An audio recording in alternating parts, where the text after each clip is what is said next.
Assalamualaikum warahmatullahi wabarakatuh. Innal hamdalillah nahmaduhu wa nasta'inuhu wa nastaghfiruh wa na'udzu billahi min shururi anfusina wa min sayyiati a'malina.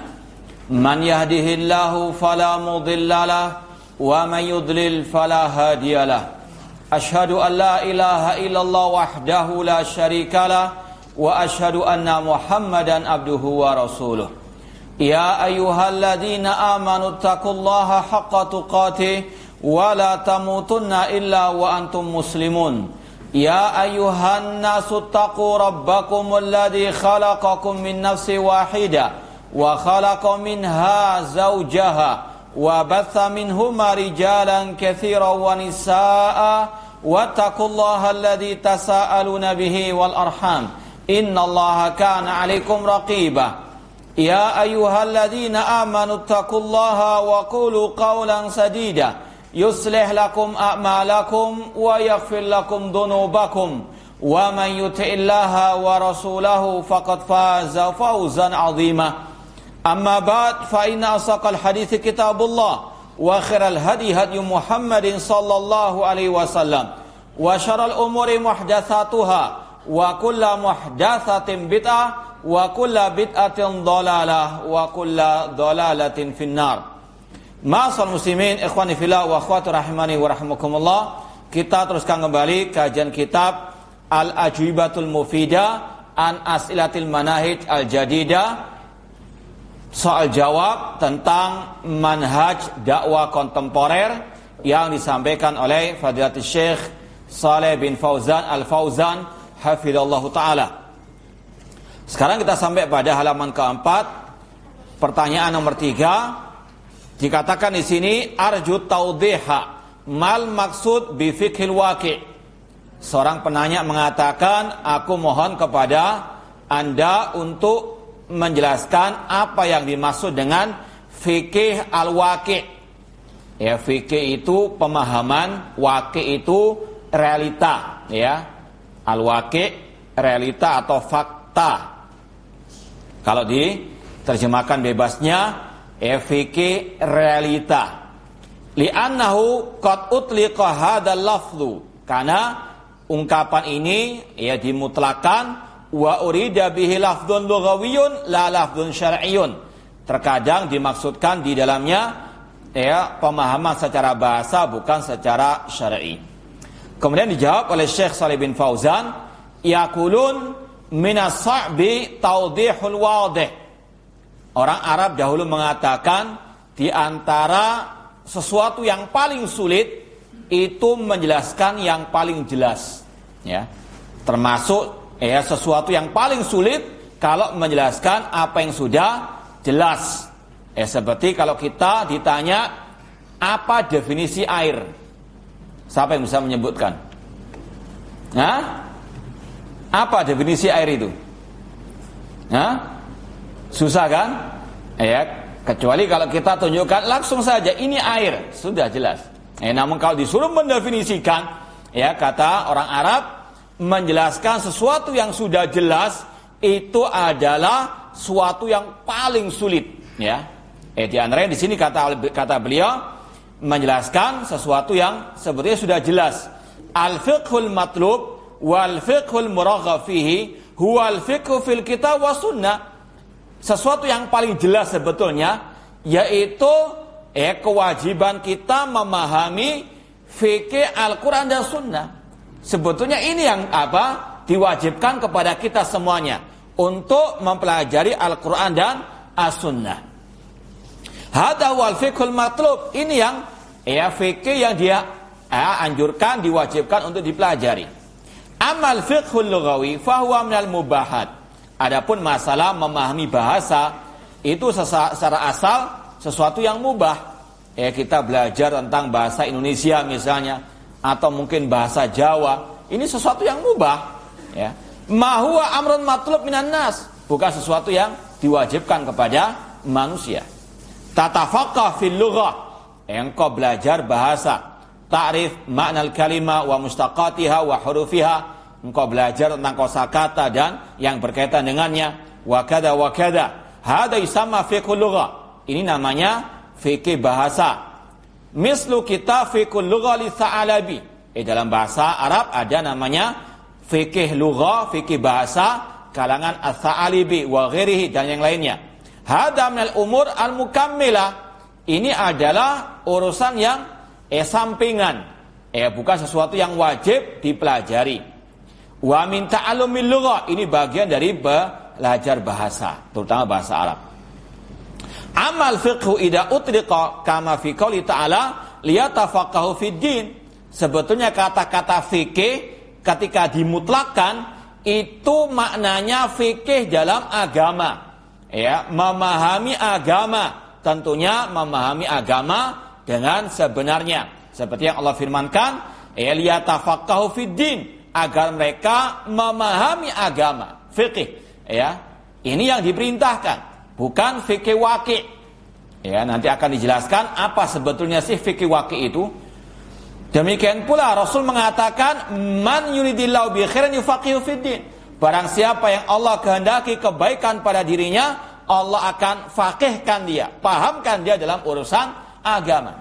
Ini fikih yang diwajibkan untuk dipelajari.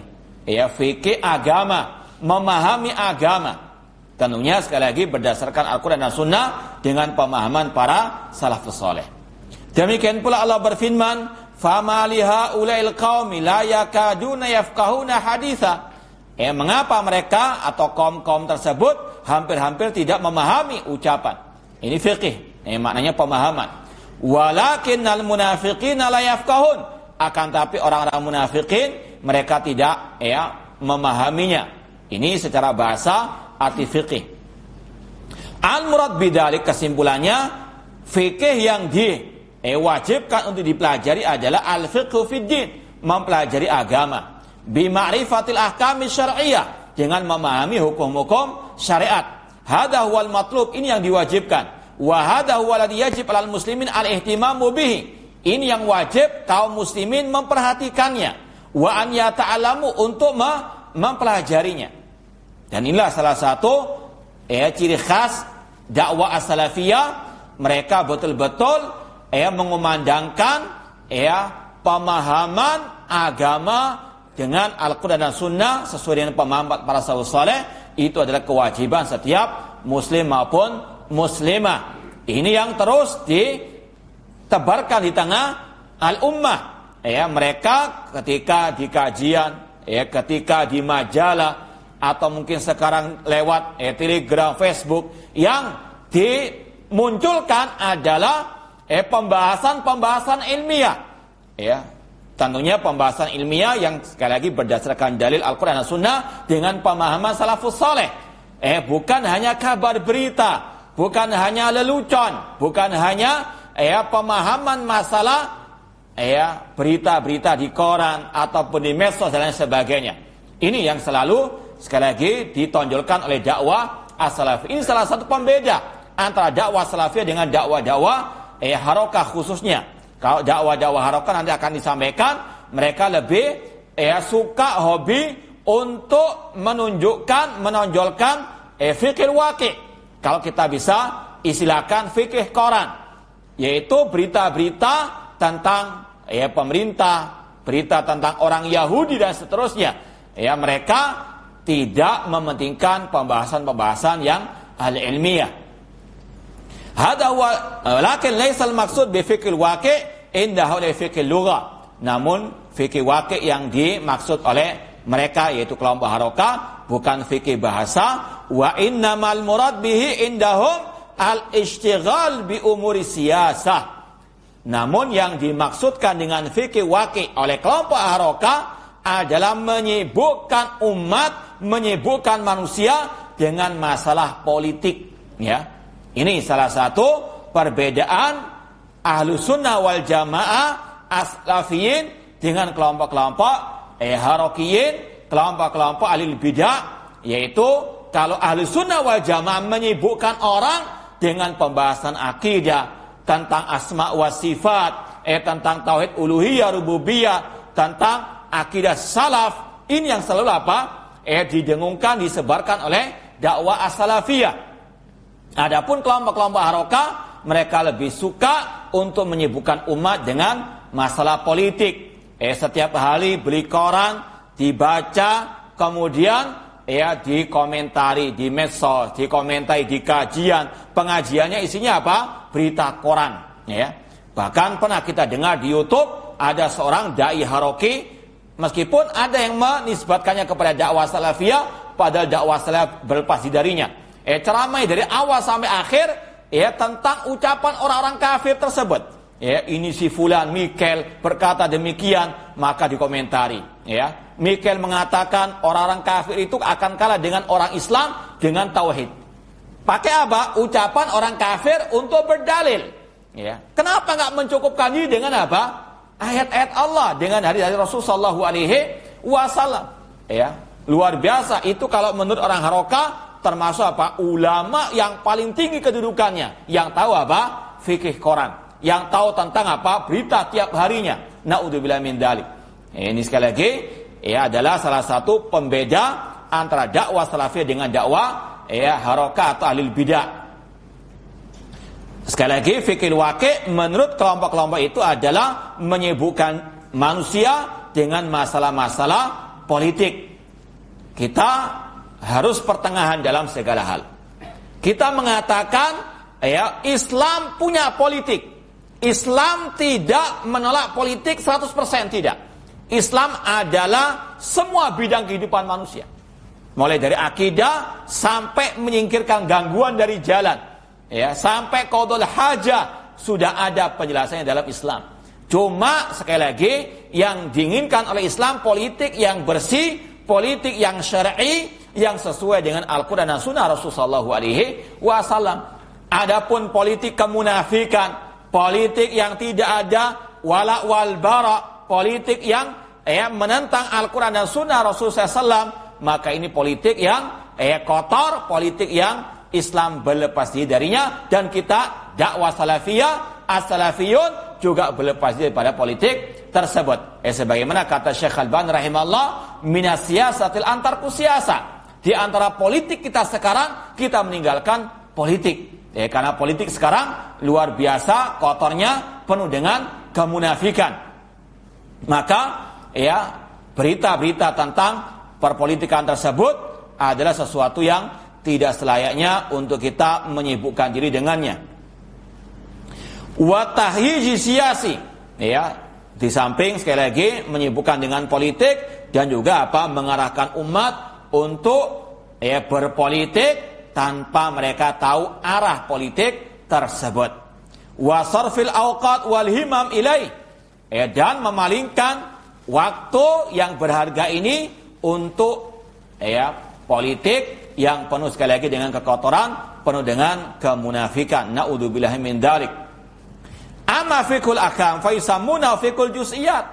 Orang-orang harokah, orang-orang pergerakan, mereka menamakan fikih syariat itu dengan fikih juz'iyat, fikih yang remeh. Atau dengan ungkapan lain mereka mengatakan masalah hukum-hukum syariat, apalagi masalah tauhid, itu seperti kulit dalam buah-buahan. Sedangkan fikih waqi' itu adalah sari dari buah tersebut. Na'udzubillah min dzalik. Ini sekali lagi pelecehan terhadap syariat Allah Subhanahu wa taala. Dan kata para ulama, ini sudah pernah dilontarkan oleh ahli bidah sejak zamannya Imam Syafi'i rahimahullah. Imam Syafi'i yang menyibukkan umat dengan fikih syariat digelari dengan ulama fikih atau ulama haid wan nifas. Ini sekali lagi ahli bidah kelakuannya melecehkan syariat Allah Subhanahu wa taala. Bahkan mereka juga tidak pernah mementingkan ilmu agama. Bahkan melecehkan Nabi Muhammad SAW, menuduh Nabi Muhammad berdakwah tanpa ahli ilmu. Seperti yang kita sampaikan kemarin. Ini sekali lagi orang mukmin yang cinta kepada Nabi, ini harus ada kemurkaan kepada dai penyesat tersebut yang merupakan mantan rocker. Namun berdakwah tanpa ilmu sampai menuduh Rasul berdakwah tanpa ahli ilmu. Na'udzubillah min dzalik. Ini sekali lagi pelecehan kepada Rasul SAW. Hukumnya berat sebetulnya. Qul abillahi wa ayati wa rasuli kuntum tastazi'un la ta'tadu qad kafartum ba'da imanikum. Katakanlah apa dengan Allah, dengan ayatnya, dengan rasulnya kalian saling memperolok. Jangan minta maaf karena kalian telah kafir setelah keimanan kalian. Kita nggak langsung memvonis orang itu kafir, murtad. Barangkali ketika dia ngomong itu lagi hilang akalnya alias gak waras mungkin ya. Namun intinya sekali lagi ucapan yang mengatakan Rasulullah berdakwah tanpa ilmu, ini sekali lagi adalah bentuk pelecehan kepada Rasul sallallahu alaihi wasallam. Mereka mengatakan fikul haid wan nifas. Fikih syariat itu hanya fikih masalah haid wan nifas. Ya, ini tidak diperhatikan oleh mereka. Tahjinan lahu wa tanfiran minhu wa minal istighal bihi.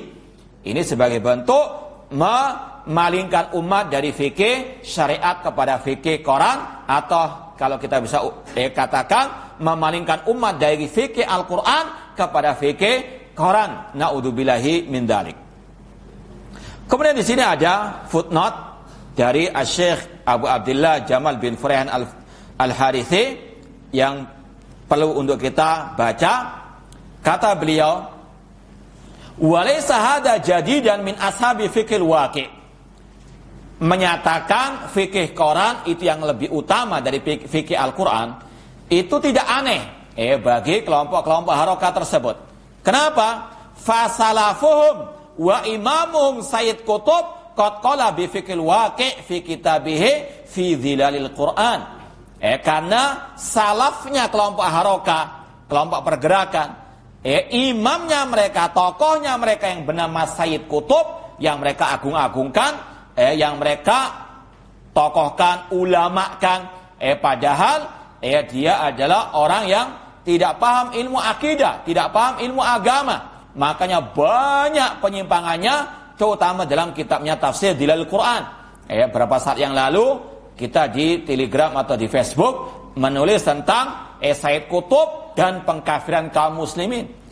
Dialah bapak terorisme dan radikalisme di abad ini.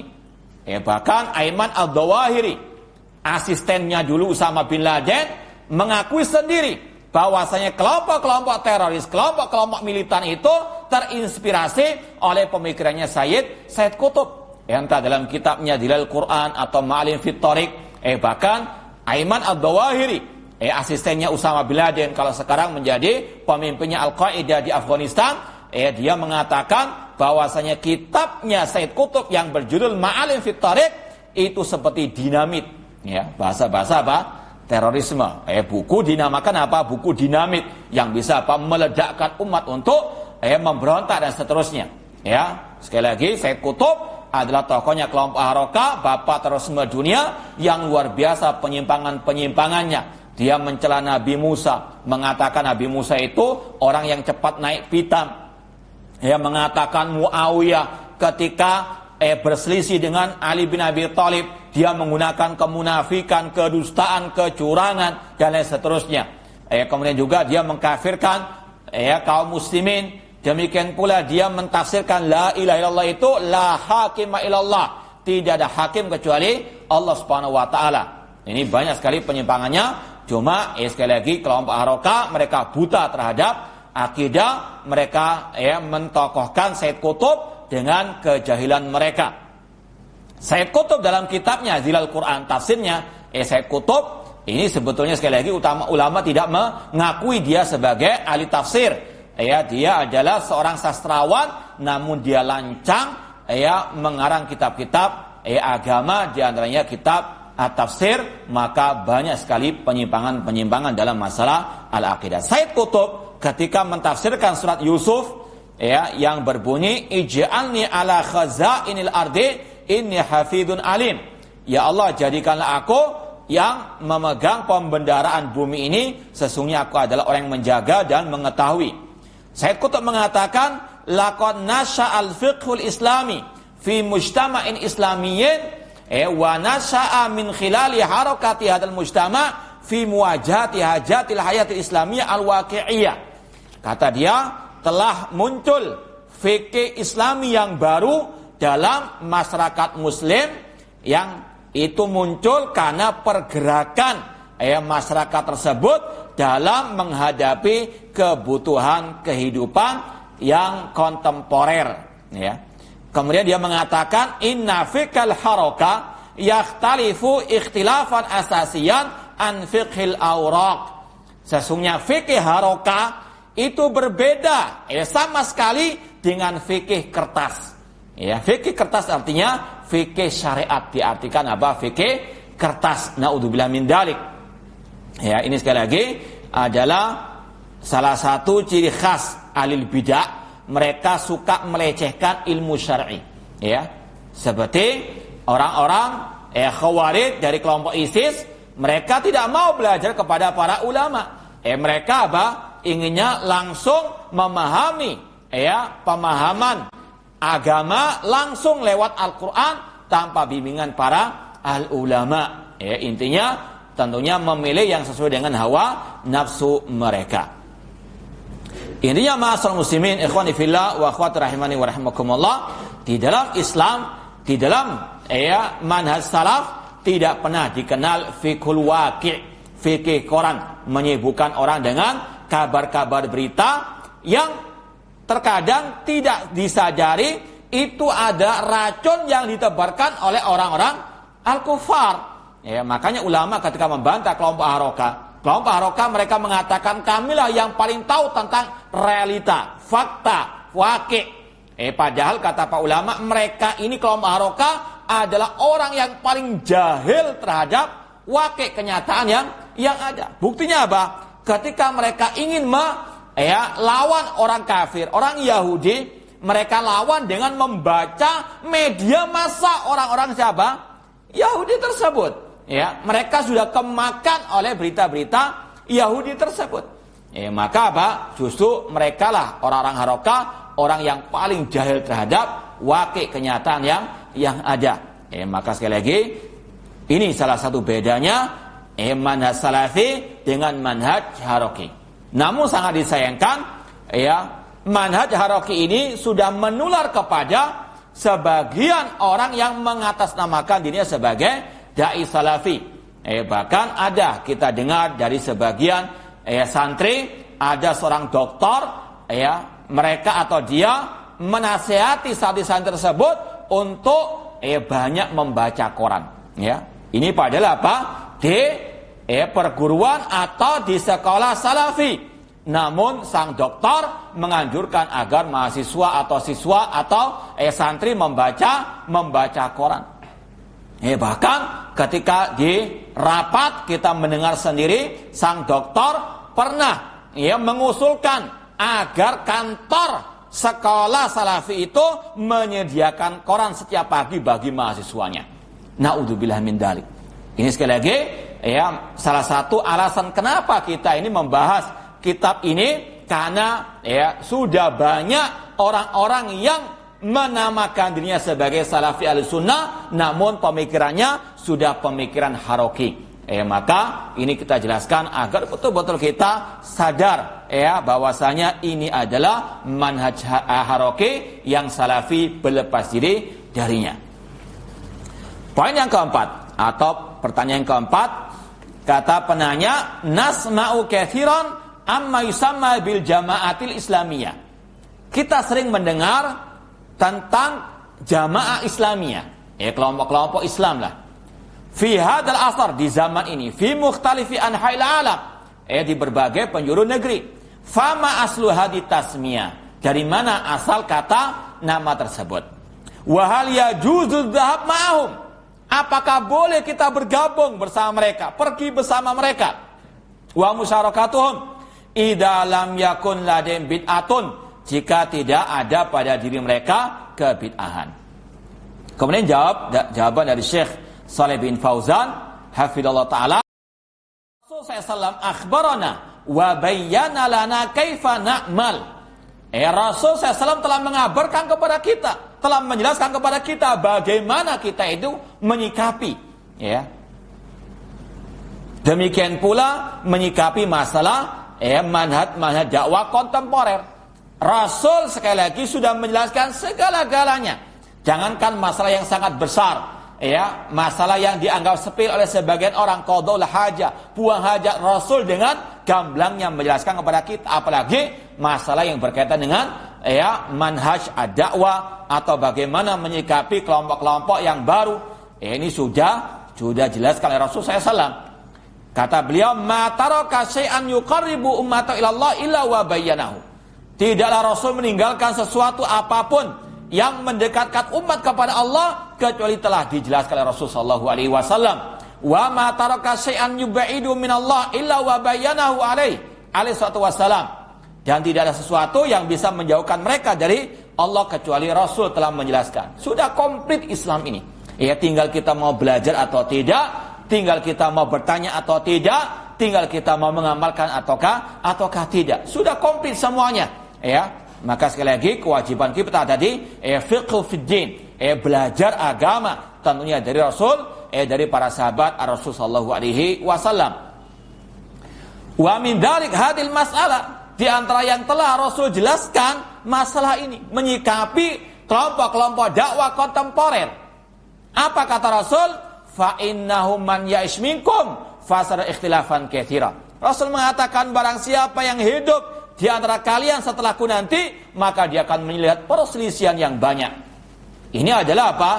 Ya, kabar berita dari Rasul tentang ya munculnya perselisihan kelompok-kelompok sempalan kaum muslimin. Dan itu adalah wahyu dari Allah Subhanahu wa taala. Rasul tidak tahu yang gaib, namun itu adalah wahyu dari Allah Subhanahu wa taala. Alimul ghaibi fala yudhiru ala ghaibi ahadan illa man irtada mir rasul. Dialah Allah yang tahu yang gaib dan dia tidak menampakkan yang gaib kepada seorang pun kecuali kepada Rasul yang diridhoi oleh Allah Subhanahu wa taala. Rasul telah mengabarkan tentang penyakit umat ini, yaitu akan adanya perselisihan, perbedaan, perpecahan, kelompok-kelompok sempalan. Maka Rasul menjelaskan tentang obatnya. Lakin ma huwal ilaj inda hudusi dzalik. Sekarang apa obatnya?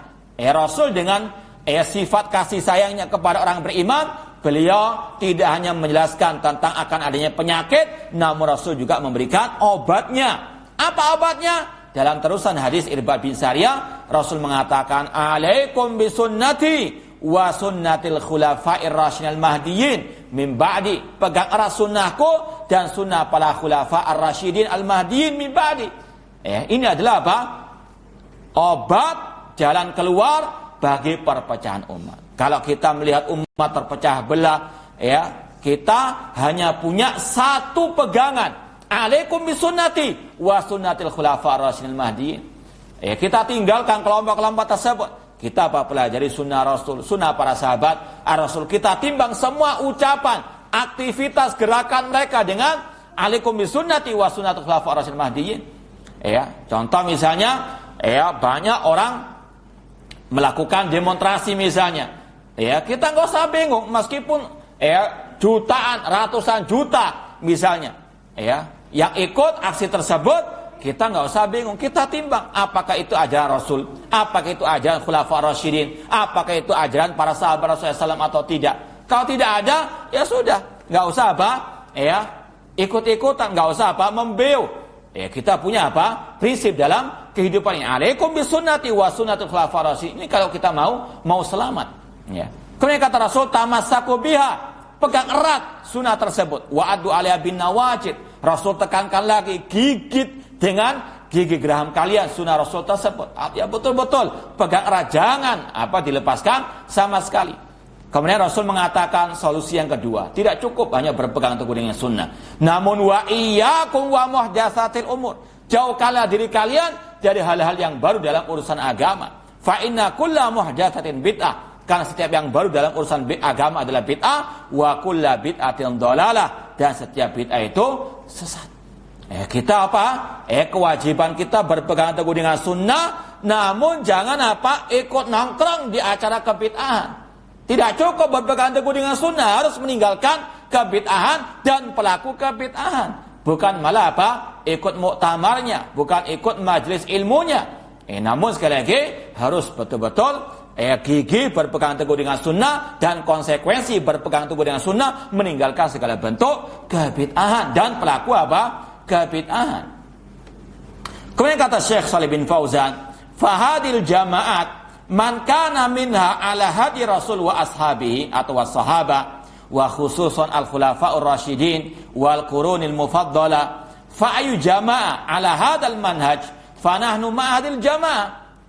Semua kelompok yang penting ya, dia di atas manhajnya Rasul dan para sahabat Rasul, khususnya manhajnya khulafa'ur rasyidin ya. Maka kelompok yang seperti ini, maka kita bersama mereka.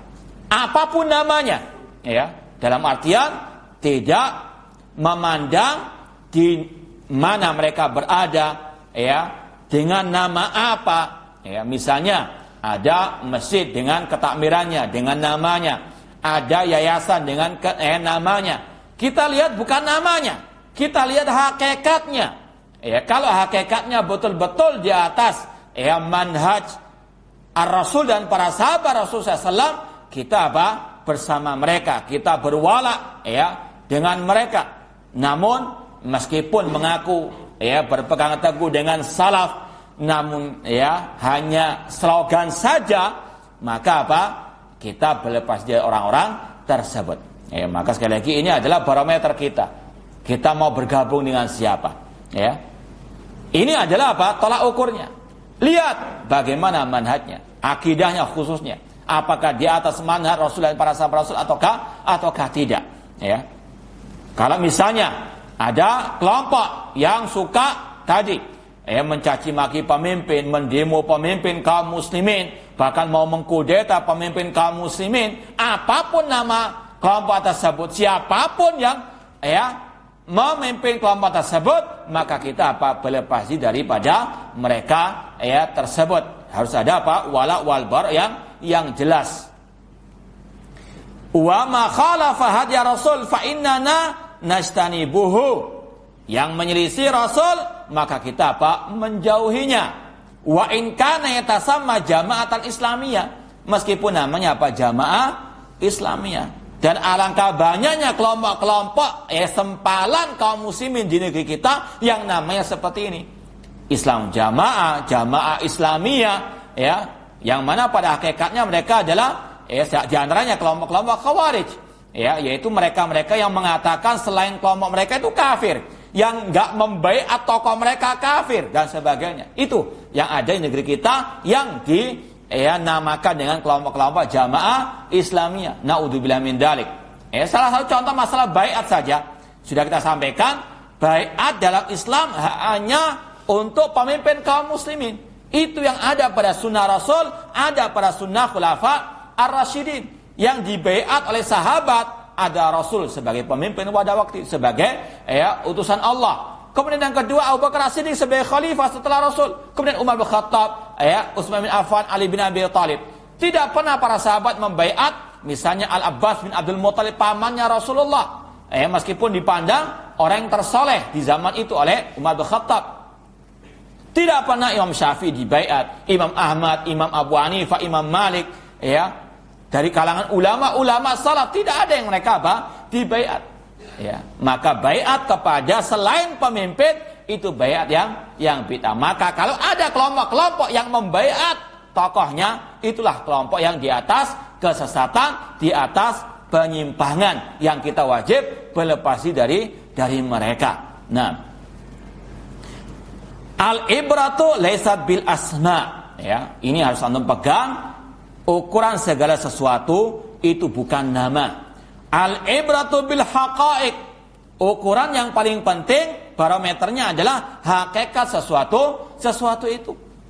Berapa banyak penamaan yang tidak semestinya, seperti yang sering kita sampaikan, riba dinamakan bunga. Kemudian orang yang meramal dikatakan sebagai orang yang ijtihad. Dukun dikatakan orang pintar. Ya betul, orang pintar. Pintar apa? Bujui. Pintar apa? Nipu orang.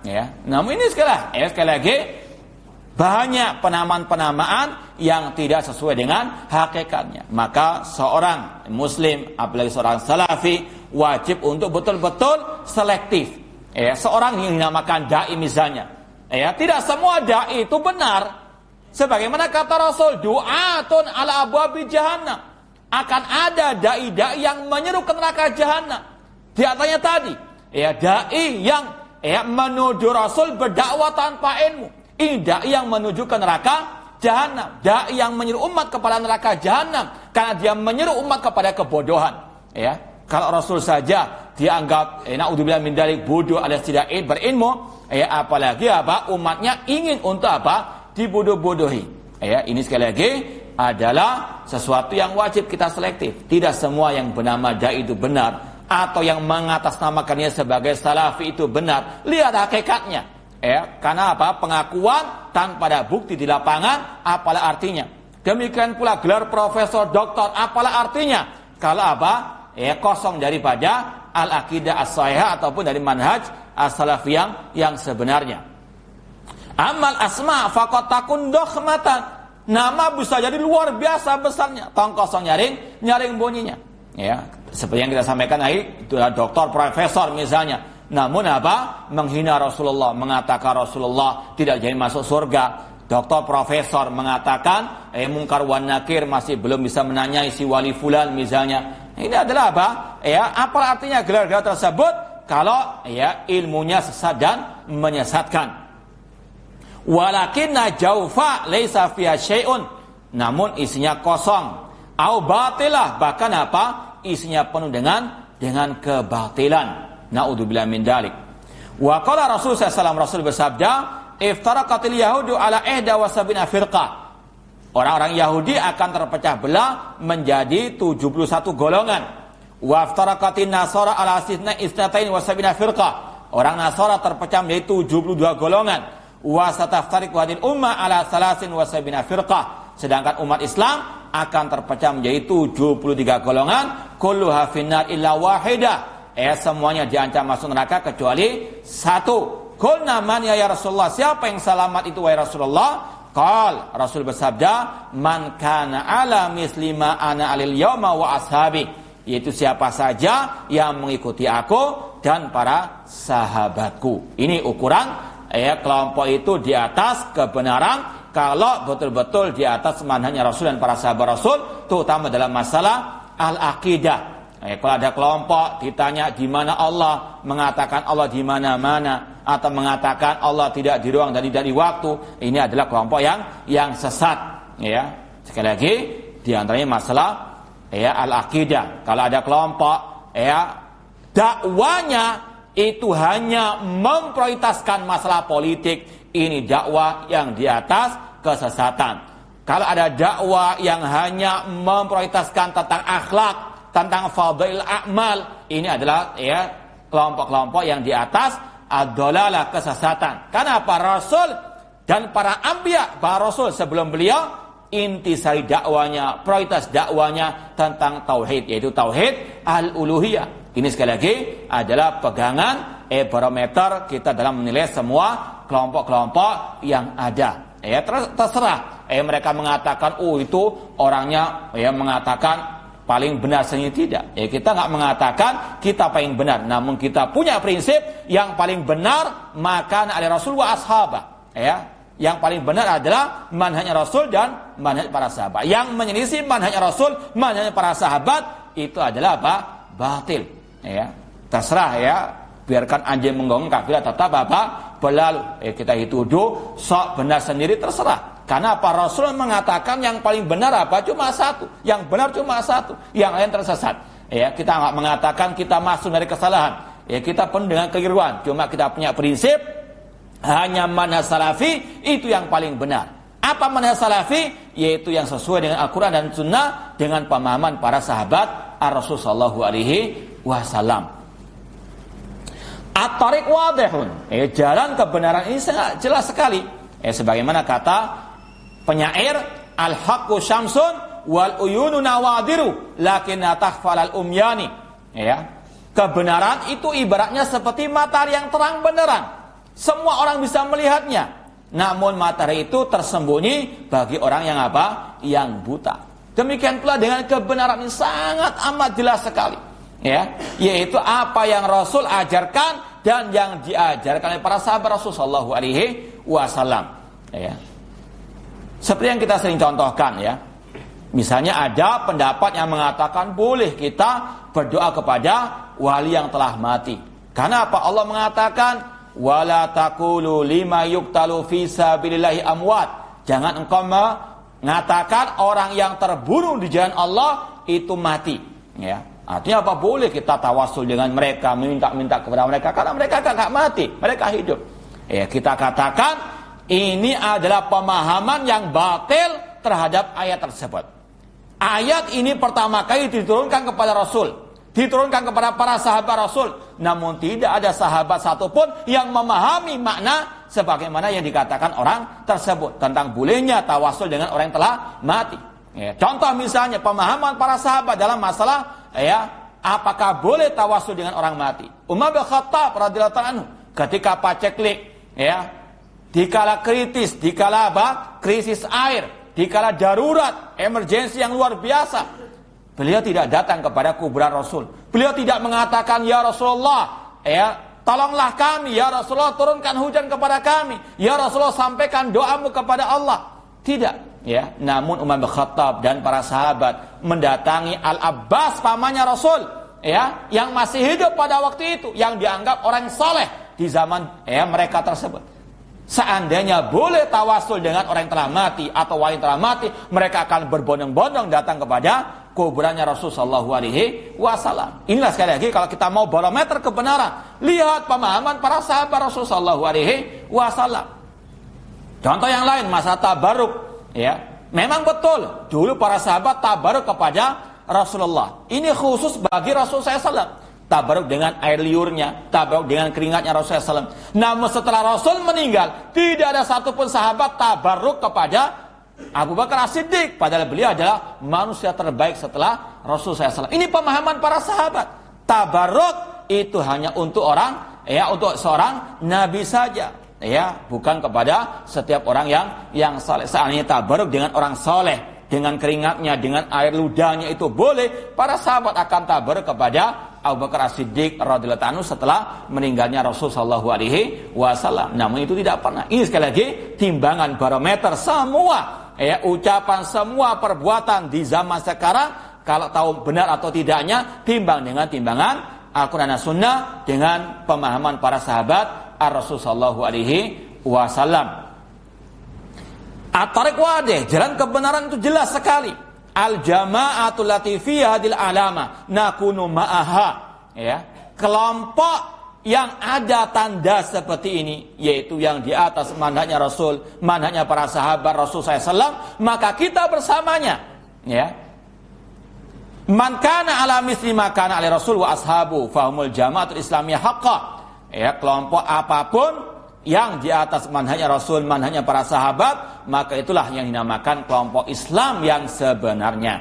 Amma man khalafa hadal manhaj wa sara ala manhajin akhar. Adapun kelompok atau siapapun, dai siapapun yang menyelisih manhajnya Rasul, para sahabat Rasulullah SAW. Seperti tadi manhaj dakwah. Dakwanya Rasul, ya, atau manhajnya dakwah Rasul dan para pengikut Rasul itu ala basirah, di atas ilmu. Seperti yang kita sampaikan dalam surat Yusuf ayat 108. Allah berfirman, "Qul hadi sabili ad'u ilallah ala basirah." Katakanlah, wahai Nabi Muhammad, aku menyeru kepada Allah, aku berdakwah kepada Allah, ya, ala basirah, di atas basirah. Kata Abdullah bin Abbas radhiyallahu anhuma, ay ala ilmin. Rasul berdakwah di atas ilmu. Manhaj dakwanya Rasul di atas ilmu. Maka seperti kelompok jamaah tabligh yang dai-nya mengatakan tadi, Rasul berdakwah tanpa ilmu, ini sekali lagi kelompok yang sesat dan menyesatkan. Karena menyelisih manhaj dakwanya Rasul.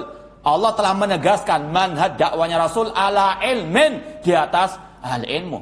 Bukan berdakwah kemudian baru belajar, bukan berdakwah kemudian baru diberi ilmu, tidak. Belajar dulu baru apa? Beramal, berdakwah. Bukan apa berdakwah dulu kemudian apa berilmu. Ini orang yang apa?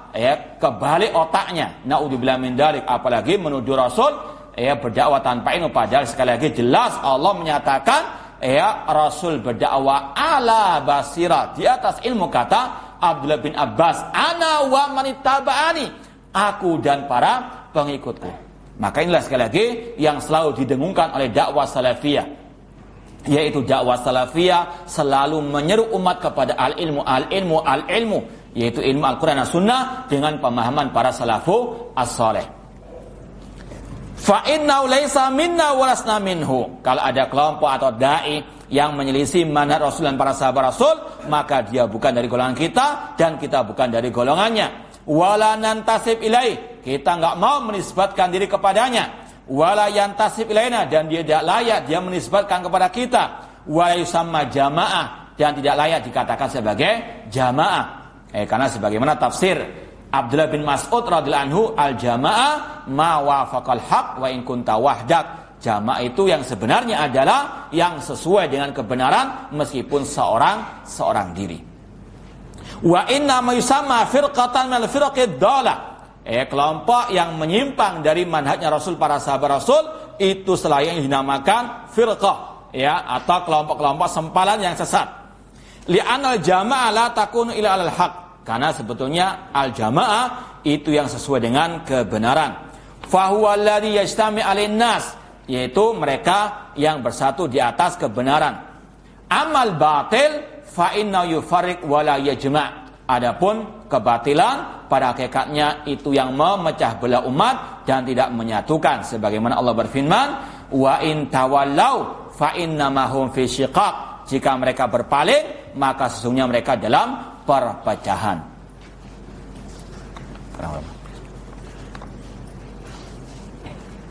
Ya, kita lanjutkan lagi poin yang kelima atau pertanyaan yang kelima.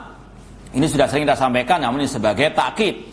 Ayyuhuma asyaddu adzaban, al-usatu awil mubtadi'ah. Mana yang lebih dahsyat siksanya antara pelaku maksiat dan pelaku kebid'ahan? Kata Syekh Shalih bin Fauzan, al-mubtadi'atu asyad, alil bid'ah itu lebih dahsyat siksanya. Kenapa? Li'anal bid'ata asyaddu minal ma'siyah, karena bid'ah lebih berbahaya daripada maksiat. Wal bid'atu ahabbu ila syaitan minal ma'siyah, bid'ah lebih dicintai oleh syaitan daripada maksiat. Bukan berarti meremehkan maksiat, tidak, namun ini perbandingan. Seperti yang kita sampaikan tadi dai yang asalnya adalah rocker, pemusik, anak band, kemudian tobat menjadi dai, kemudian mengatakan Rasul berdakwah tanpa ilmu, maka orang ini lebih baik daripada jadi dai penyesat umat, daripada mencaci Rasul. Lebih baik dia menjadi anak band, berbuat maksiat, daripada menyesatkan umat. Karena apa? Sebagaimana kata Sufyan Ats-Tsauri, al-bid'atu ahabbu ila iblis minal maksiat. Iblis lebih cinta kepada bid'ah daripada maksiat. Li'anal bid'ah la yutabu minha, karena bid'ah itu tidak mungkin orangnya mengaku salah, susah untuk bertobat. Amal maksiat yutabu minha. Adapun pelaku kemaksiatan, dalam hati kecilnya mengaku salah. Makanya sekali lagi berbahaya. Maka barometer kita sekali lagi adalah manhaj salaf. Dan ini adalah sekali lagi barometer kita dalam wala wal bara. Jangan keliru. Pelaku maksiat kita rendahkan serendah-rendahnya, kita hinakan sehina-hinanya, namun al-bid'ah kita tinggi-tinggikan, tidak. Orang mencuri, orang merampok, minum khamar, pacaran narkoba, itu masih lebih baik daripada ahli al-bid'ah. Meskipun kelihatannya Masya Allah ahli ibadah, namun kalau ibadahnya dari kesesatan, apalah artinya? Dan ini sekali lagi manhaj salaf. Manhaj salaf itu sekali lagi mengatakan bid'ah, pelaku bid'ah itu lebih berbahaya daripada maksiat dan pelaku kemaksiatan. Meskipun semuanya wajib ditinggalkan, maksiat dan bid'ah itu haram, namun semua ada tingkatannya. Sebagaimana kata beliau di sini, amal mubtadi fa qalilan ma yatub, ahli bid'ah sedikit yang bertobat. Bahkan Allah mengatakan, kul hal nunabbiukum bil aksarina a'mala, alladzina dhalla sa'yuhum fil hayati dunya wa hum yahsabuna annahum yuhsinuna sunna. Katakanlah, apakah kami akan beritahukan kepada kalian orang yang paling merugi amal ibadahnya, yaitu orang yang tersesat dalam kehidupan di dunia namun mengira mereka telah berbuat yang sebaik-baiknya. Ini ahlul bidah, ya. Seperti contohnya kelompok Khawarij, kelompok teroris, ya, bunuh aparat, bunuh orang tidak bersalah, itu mereka anggap sebagai apa? Jihad, enggak merasa salah, ya. Coba kalau maling ketangkap, Masya Allah, ampun. Kalau teroris ketangkap apa? Senyum-senyum. Justru apa? Bangga bisa membunuh. Itu ibadah. Sebagaimana pada zaman Ali bin Abi Thalib, beliau dibunuh oleh Abdurrahman bin Muljam dengan niat apa? Berjihad. Membunuh Ali bin Abi Thalib dianggap apa? Jihad. Naudzubillah min dzalik. Ya. Maka sekali lagi, ini bahayanya al-bid'ah. Maka harus sekali lagi manhaj salafi itu memandang bid'ah lebih kejam daripada maksiat. Jangan dibalik. Pelaku maksiat kita bencinya naudzubillah min dzalik, namun pelaku kebid'ahan kita apa? Senyum-senyum, kita apa? Mesraan dengannya, kita luar biasa cintanya, bahkan kita tinggikan. Ini kebalik, ini bukan manhaj as-salafi. Manhaj salafi ahlul bid'ah, pelaku bid'ah ini lebih dahsyat adabnya, dosanya dibandingkan pelaku kemaksiatan. Namun ini hukum secara umum, ya, tidak menuduh fulan-fulan ahli bid'ah kemudian paling keras adabnya, tidak. Ya, ini hukum secara umum. Jangan gagal paham. Kata beliau, bi khilafil asi atau amal mubtadi fa qalilan ma yatub. Ahli bid'ah sedikit bertobat. Bahkan Rasul juga mengatakan, innallaha hajabat taubata an kulli sahibi bid'atin hatta yada'aha. Allah menutup pintu tobat bagi pelaku kebid'ahan sampai dia meninggalkan kebid'ahannya. Li'annau yadun annau 'alal haq, kan ahli bid'ah merasa dia berbuat apa? Kebenaran, ya. Bi khilafil asi, berbeda dengan pelaku apa? Kemaksiatan. Fa innau ya'lam annau asin wa annau murtaqibun li ma'siyah. Pelaku kemaksiatan secara umum, ya, mereka apa? Merasa bersalah, mereka berdosa, ya. Bahkan apa? Pelaku-pelaku kriminal mewasiati anaknya jangan sampai meniru jejak mereka berbuat kriminalitas, kejahatan. Ya. Namun ahli bid'ah mewasiati anaknya untuk berpegang teguh dengan apa? Kebid'ahan tersebut. Ya. Bahkan kalau diganggu, disuruh demo dan sebagainya. Nah, amal mubtadi fa innahu yara annahu muti' wa annahu ala ta'ah. Ahli bid'ah merasa dia ahli ibadah. Dia apa? Berbuat ketaatan kepada Allah Subhanahu wa taala. Falidzalika saratil bid'ah wal iyadu billah syarra minal ma'siyah. Oleh karena itulah bid'ah itu lebih jelek daripada maksiat. Walidzalika yuhadzirus salaf min mujalasatil mubtadi'ah. Makanya salafus saleh melarang keras kita duduk bermajelis ilmu dengan ahli al-bidah. Bahkan seperti yang kita sampaikan, seorang salaf seperti yang dinukil oleh Imam Barbahari dalam kitabnya Syarhus Sunnah, seorang salaf yang bernama Yunus bin Ubaid mengatakan kepada putranya yang keluar dari rumahnya al-bidah, kata beliau, lebih baik engkau keluar dari rumahnya pelaku maksiat daripada engkau keluar daripada rumahnya ahli al-bidah. Ini sekali lagi karena bahayanya ahli bid'ah tersebut. Li'annahum yu'athirun ala man jalasahum, karena mereka pasti akan mempengaruhi orang yang duduk di majelis mereka. Wa khataruhum syadid, bahaya mereka sangat keras. Bahkan kata ulama, bahaya mereka lebih daripada bahaya ad-dajjal. Kalau dajjal ada tulisan kafarah di antara kedua matanya. Ahli bid'ah enggak ada tulisannya, ya. Enggak ada apa? Kepleknya tulisan ahli bid'ah enggak ada. Ya, dajjal munculnya sekali seumur dunia ini. Ahli bid'ah tiap detiknya ada. Ya, muncul, ya, bertelur dan seterusnya. Kemudian juga kalau dajjal enggak mungkin masuk ke kota Makkah Madinah. Ahli bidah mereka apa? Bertelur di sana. Banyak ahli bidah di kota Makkah Madinah juga. Ya, intinya sekali lagi ini kata para ulama bahayanya ahli al-bidah. Maka sekali lagi harus kita punya kewaspadaan. La syakka anal bid'ata syarrun minal ma'siyah. Tidak diragukan lagi kebid'ahan lebih jelek daripada maksiat. Wa khatarul mubtadi' asyaddu 'alan nas min khataril 'asi. Maka bahayanya ahli bid'ah lebih dahsyat dibandingkan bahaya pelaku kemaksiatan bagi manusia. Makanya kalau kita lihat manhaj salaf, manhaj salafi lebih kencang masalah apa? Membantah bid'ah daripada masalah apa? Mentahdir umat dari kemaksiatan. Betul, maksiat itu yang harus dijauhi. Cuma ada yang lebih berbahaya lagi. Jangan dibalik. Ya, ada dai-dai itu yang membalikkan kebenaran ini. Masalah maksiat luar biasa ceramahnya, masalah riba ceramahnya, masalah perzinahan. Namun masalah kebid'ahan summum bukmun umyun fahum la yarji'un. Nah, walihada qala salaf, oleh karena itulah salafus saleh berkata, iktisadun fi sunnah khairan min ijtihadin fi bid'ah. Bersederhana dalam berpegang teguh dengan sunnah lebih baik daripada bersungguh-sungguh dalam kebid'ahan. Wallahu ta'ala, semoga Allah Subhanahu wa taala menghidupkan dan mewafatkan kita di atas tauhid dan sunnah, dan menjauhkan kita dari segala bentuk fitnah baik nampak yang tersembunyi, dan menjauhkan kita daripada bid'ah dan ahli bid'ah. Wallahu a'lam. Aku qouli hada wa akhiru da'wana anil hamdulillahi rabbil alamin. Wassalamualaikum warahmatullahi wabarakatuh.